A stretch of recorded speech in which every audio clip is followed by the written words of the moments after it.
Hi everyone, I'm Dr. Paridhi Hoja. I'm a sports physiotherapist. Today let's talk about tennis elbow, which is also called as lateral epicondylitis, which is a technical term for it. Now, what is it exactly? It's not always that only tennis players get a tennis elbow. Even cricketers or golfers or any other sports person can also get that.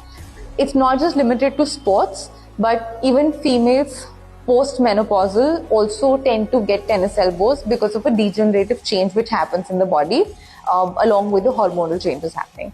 Now, where exactly do you feel the pain is localized to this spot outside portion of the elbow.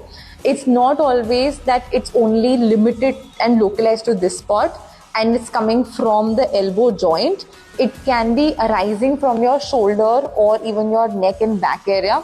If you've been using your hand a certain way and lifting heavy stuff or doing certain activities in your daily routine which involve a lot of shoulder and upper trap muscles, so that can also overload that and in a way cause a tennis elbow.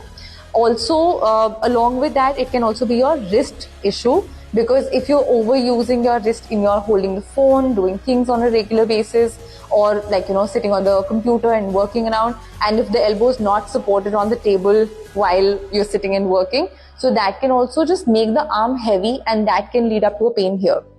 Now, the muscles surrounding that area are connected from your forearm muscles, which are these muscles, and that muscle is getting overworked. So what you need to make sure is you're not overworking these extensors of the forearm, which is this part, and making sure that the wrist always remains in neutral, so that while you're sitting and working, it's not too extended or you're not lifting weights or not doing things in a very extended manner of the wrist. So keep it neutral and then work out. Also, what you can do is to apply an ice pack around the elbow area and make sure that the neck and shoulder is also relaxed. So if at all you feel any spasm around the neck or feel a stiffness around the neck and shoulder, so work on that and apply a hot pack to relax that, and work on strengthening the shoulder as well as your wrist and the elbow. So that is something which will help to not let this happen again.